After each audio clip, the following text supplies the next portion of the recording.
we still haven't come together as a full staff even at the Orlando Magic, back in the office, etc.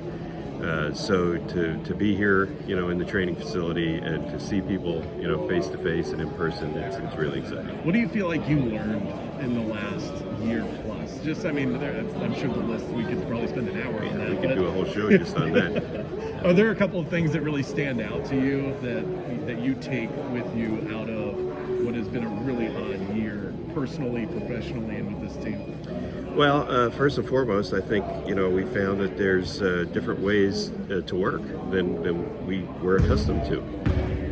I certainly believe as an organization, particularly for our business staff, that we're not going to be in a situation where people are going to be in the office 5 days a week anymore. We'll be in a hybrid work environment where everybody's in a couple days a week and they're working from home a couple of days a week, and there'll be a lot more flexibility. The other thing I learned, and boy, what a testament to our staff. I mean, we were incredibly productive during this time, despite the fact that we weren't together, despite the fact that we weren't in the office. We got a lot of things done, and from a business standpoint, we had a great off season, both from a corporate partnership standpoint and selling suites in the Amway Center, et cetera, and all of that while we weren't in the office. So you can be incredibly efficient without being in the office 9 to 5 is certainly something that we've learned along the way. And then communication. I think it really put a premium on communicating when you're not in the office with everyone and you're not in the building together all the time. And I think our level of communication throughout the entire organization, both on the basketball and the business side, definitely improved. So it's been challenging without a doubt. Obviously, for all of us in our lives. But I think it was incredibly productive for us as an organization and for our staff, and we learned a lot of lessons. Vaccines are a huge point of emphasis for the NBA, different rules in different states, and the NBA is that employees have to get vaccinated, players, it's an option, the league's at about 90%. Do you get the sense that this is going to become an issue, where there is a little bit of infighting, and it's one of those things where, we don't want to get into a world where we force people to do things, but in some walks of life, we have to. Yeah, I don't think it's going to get to the point where there's infighting. I think we've got all of the provisions and protocols in place, first and foremost to keep everybody safe. And, for those who do choose to be vaccinated, I think it gets a little easier for them. But for those who don't, we got to make sure that they're safe and everybody around them is safe. So, particularly with our players and coaches and anybody that touches the basketball team, those that are not vaccinated will just have to go through the similar protocols that they did a year ago, getting tested every day and twice a day on game days, etc. But again, it's all in the interest of making sure that we keep everybody safe. Is there a protocol, or I guess in a way, do you try and teach or invite people in that can have these conversations, these difficult conversations that are incredibly personal with employees or with members of the basketball team?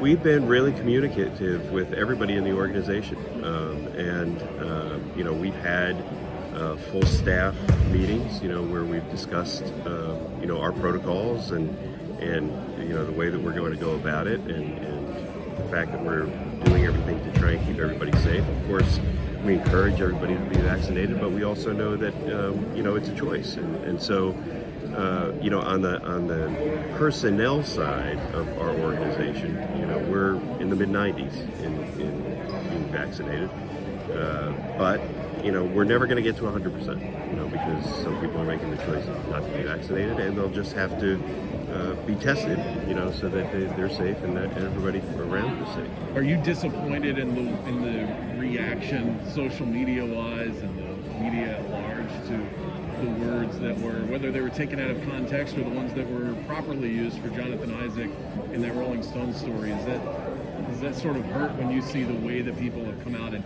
there's been that backlash towards one of the more likable players on this team, in Jonathan Isaac? Well, I'm not going to get into anybody's specific situation. I think, look, everybody, has a choice. Everybody has an opinion, and I think you just got to deal with that, on a daily basis. Look, in this era of social media, it's not just about vaccinations; it's about everything. and we have to manage that, as an organization. No matter what the decision is that we make or an individual makes or what have you, it's part of the business now, and managing the message, and just like it was confined to newspapers in the past, now we just have to manage it relative to social media.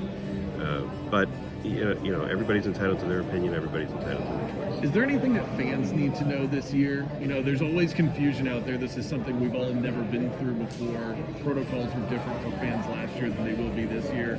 Is there a message that needs to be delivered so that they understand how they can enjoy the game in the safest, best way? Well, the big message is we're fully open for business. Okay, so our buildings across the league will be able to be at capacity. And so, it puts an even bigger burden on us to make sure that environment is safe. Of course, from a public service standpoint, we're encouraging everybody to be vaccinated when they come to the building, but they don't have to be. But we are attempting to get the situation in the Amway Center and throughout the NBA as back to normal as possible. So when fans come to the building, they won't have to wear a mask unless they're in, the 15-foot area around the court. But in general, you won't have to worry about wearing a mask, won't have to worry about eating food and beverage. And that's no matter your vaccination status as far as being close to... So within 15 feet of the court and of the players, anyone in that area either has to be vaccinated or tested within 48 hours of the game. So it's a small group of people, for the most part, it's courtside seat holders. Beyond that, everybody else doesn't have to be vaccinated, doesn't have to be tested. Again, it's in the interest of keeping the game going and keeping the players and the coaches and everybody around them safe. Employees in those areas will have to be vaccinated and tested as well.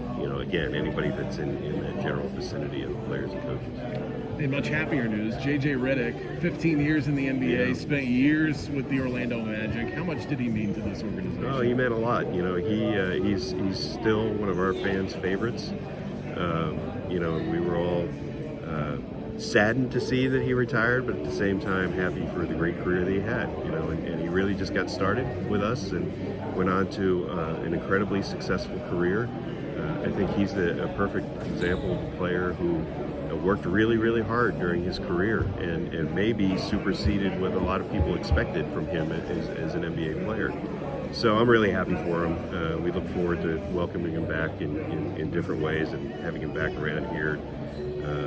He is one of our fan favorites. He's one of our organization's favorites, and we're happy that he enjoyed such a great career. We'll finish with this. The Magic and Magic fans have been starving for that guy, a star in the organization. It feels like they might have just landed one, 5th overall in Jalen Suggs. What have been your early impressions of getting to know him personally, or going back and doing what we do and watching YouTube highlight videos? Well, first and foremost, he is a great guy. A great guy, a high character guy that I think fits this organization absolutely perfectly. I think this was the absolute right spot for him to land. We got obviously a glimpse of how he can play during summer league before he got hurt, and we were all pleased, just like our fan base, to see him and the skill and the talent that he has. But I would say this, when you talk about hoping for a star. I think there's a lot of other opportunities on this team too. And as Markelle and J.I. come back from their injuries, they've got that potential as well. And I know that they're healing well, and in their initial workouts they've looked real good. Obviously, we're not going to push them too hard. We got to make sure that they come back in the most healthy way possible. But look, the future for this team and the opportunity, to have some real all-NBA type players is very, very high. We've just got to be a little patient. These guys have got to develop. They've got to grow up. Sometimes we forget that a lot of these guys are coming to us at 19 and 20 years old.